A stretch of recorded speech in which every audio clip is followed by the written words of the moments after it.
The non-dual paradigm as we know it is nothing more than a egoic pendulum. If you don't know what a pendulum is like an egregore.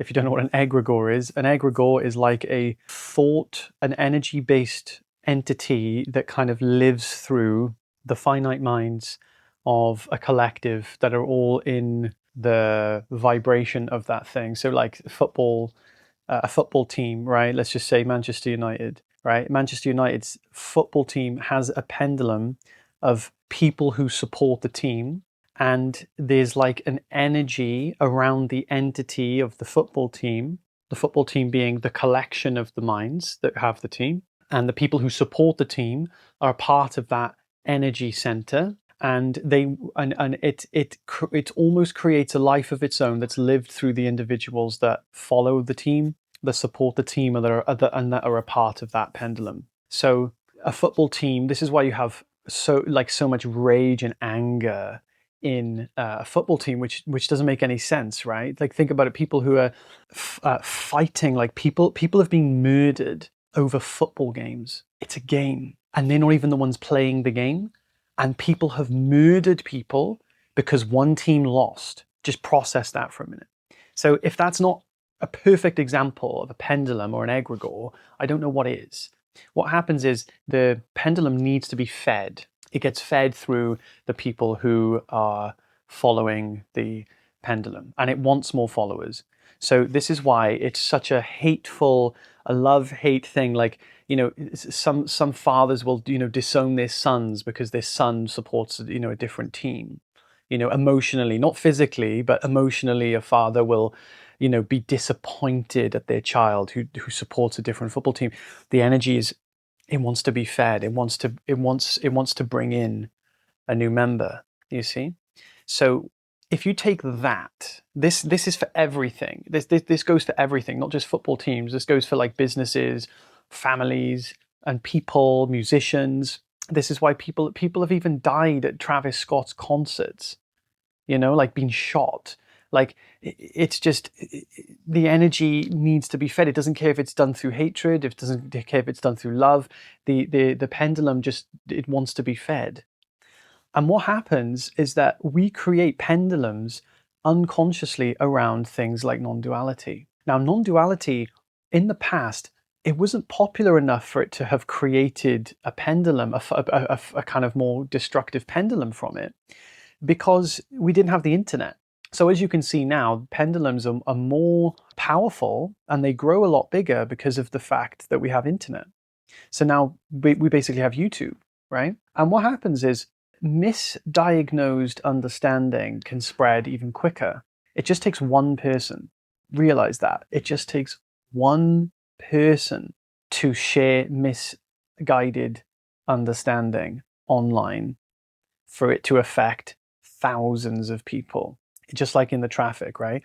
If there's been a crash on the motorway, and the roads aren't actually blocked off, like let's say the crash has happened, the cars are moved onto the hard shoulder, and the roads are actually clear, all it takes is one person. Let's say there's a line of traffic of 1,000 people. It only takes one person to slow down, to look at the crash, to like drive really slow and be like, oh my God, look, there's a crash, right? Feeding the pendulum of the crash, which is actually what is going on, giving the energy and attention to it. To slow down the other 999 cars behind you. It just takes one. Now, in the same way, misguided, misinterpreted understanding does the same. Now, what is this misguided, misinterpreted understanding that we're talking about in the non-dual tradition? It is not necessarily the things one is saying, but the overarching, finalized message that is being shared, which is that there is an end, that there's a point where you'll get it and that you won't unget it again. And that non-duality, in the sense of seeing there is no separation, is the be-all, end-all of the spiritual path when it's not. So there's this idea that we get to a place where there's kind of no more work left to be done. Now, I don't like using the word term work, to be honest, but I'm just using common parlance here. There's this idea that we get to a state, and that state is attained, and that state then is just there's no more to do, nothing left to do, because there's no seeker there, there's no one there left to see it, right? This is a huge misunderstanding, which this video might not get many views at the moment, but I guarantee you it's going to age well, because this is something emerging that people aren't seeing yet, because there's not enough people, because so many people are still lost in just trying to get to a level of freedom that they're not really considering who is really talking about it. You see, they're not considering the latter effects. Everyone assumes, well, most people, not everyone obviously, but most people assume if they have a YouTube channel talking about it, well, they must be happy. They must get it. They must have the right knowledge for me, when it's not true. So non-duality is a phase. The paradigm of non-duality is a phase, just like a boy becoming a man, right? The boy is always the man in seed form.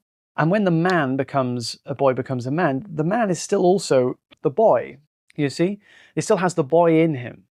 So he's both the man and the boy in seed form or in potential form at all times.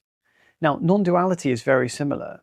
We start with duality. We start this life as the boy, so to speak, with duality. We believe everything is separate.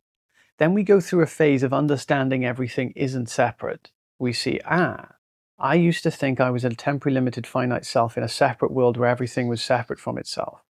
And I was fundamentally limited, therefore I sought to fulfill myself. Now I see that's not true. Now I understand everything is whole. No, there is only one reality. There's no separation. But then guess what happens? People think that you stay there with this understanding that everything is whole, and I'm not an individual self, so I shouldn't therefore have any responsibility with what I do in the world, because there is no individual self. So I shouldn't take accountability for my actions. If I have bad habits, if I do things that destroy my body, I take no responsibility for it, right? It's like Nisargadatta said. Nisargadatta, I couldn't help but notice that you smoke like a chimney. And he said, oh, these are just habits of my body. You see the habits of my body. I don't see the habits of my body, or something like that. So, you've got to understand that this radical approach is not necessarily the way. And it will dawn upon you soon the standard in which you would like to keep for your experience of truth, the standard in which you would like to keep for love, the standard of love that you desire. The standard of love that I desire cares about those things. The standard of love and freedom that I desire, I care about the world. Even though I know that I'm not an individual finite self, I still care and want and enjoy the experience of being with others. Yeah, I know they're not ultimately separate from me, but the wisdom is in knowing that even though they're not fundamentally separate from me, they do have the experience of being an individual body mind, and that should be respected. And we enjoy having the experience of being as an individual body mind, where we play sports, where we make music, where we make love, where we do all these types of things. You see? Now, obviously, the thing we actually love in those experiences is actually the dissolution of the separation. But that's the beauty of it, is the dance between the two. You can't have the dance without the music and the dancer. In the same way, you can't have this dance without the Shakti and the Shiva, without the fullness and the form. So we spend so much time with non-duality trying to get rid of duality, when no, the purpose of non-duality, if there is to be one at all, is to enjoy duality, to fully enjoy and be thrilled and at awe and wonder at what we could say is duality. So, if anything, non-duality is the prerequisite for duality. We put non-duality on a pedestal to try and experience oneness. Yeah, how about oneness and diversity? How about both and? How about everything and more? Why do we have to stop at divesting ourselves of separation and believing we're not an individual, which is true on an ultimate level? But then to not have the intelligence of being playful enough to actually go back into the dance and enjoy being dual. If our freedom was truly free, we'd have no problem in doing that. Now, some may say, yeah, but that's not possible because there is no duality. Again, this is a denial. That's a denial of what we could call or consider a relative reality. Relative realities are God's day job. God's constantly creating relative realities. Relative reality is in a home, you take your shoes off before you walk in. Relative reality is, if you're in Spain, you kiss twice on the cheek to introduce yourself. You do that in the UK, it's kind of weird. You see, there's relative realities everywhere. Relative reality, hands, fingers, not ultimately real, but as reality, we have the intelligence and the creative power to live those realities. Another relative reality, again, you see? When we start denying relative realities and bypassing them, it's like being a really, really boring character. It's like being Squidward. If you've ever watched SpongeBob, it's like being Squidward. In a world of SpongeBob's, it's like walking around, "Hi, SpongeBob. You're annoying me, SpongeBob." Just like miserable. It's like being a Squidward in a world of SpongeBob's when you deny relative realities because of your non-dual understanding. So it's important to recognize this. It's super important. The beautiful thing is that no one who's doing this will even watch my videos because they already think they get it. They already think they know, right? So it's like you can't ever really communicate to people who are in that mode. It has to be uprooted over time, because the non-dual understanding doesn't require you to stop learning. It actually puts you in the seat of learning. You're actually in the most receptive place possible, which is literally the same as being a really, really good student. Imagine being the perfect student. What would you have to be? You'd have to be ready, receptive. You'd have to be actively listening. You'd have to be present, and you'd have to be willing to receive. That's literally the seat of freedom. That is, it's the same. There's no difference, you see? And from that place, you communicate with yourself in multiple dimensions. We talk about spirit guides and guardians and things like this. Yeah, it is us on an ultimate level, but who cares? Who cares? I know that I'm God, but I'm still going to have a relationship with God because I think that's fun. I think that's a fun thing to do, to have a relationship with life, to have a romance with life. Do you realize how boring it is? Imagine living as though there is nothing else there whatsoever. That is so boring. Do you see how boring that is? Squidward vibes. It is so much more fun pretending stuff is there. Now, I say pretending.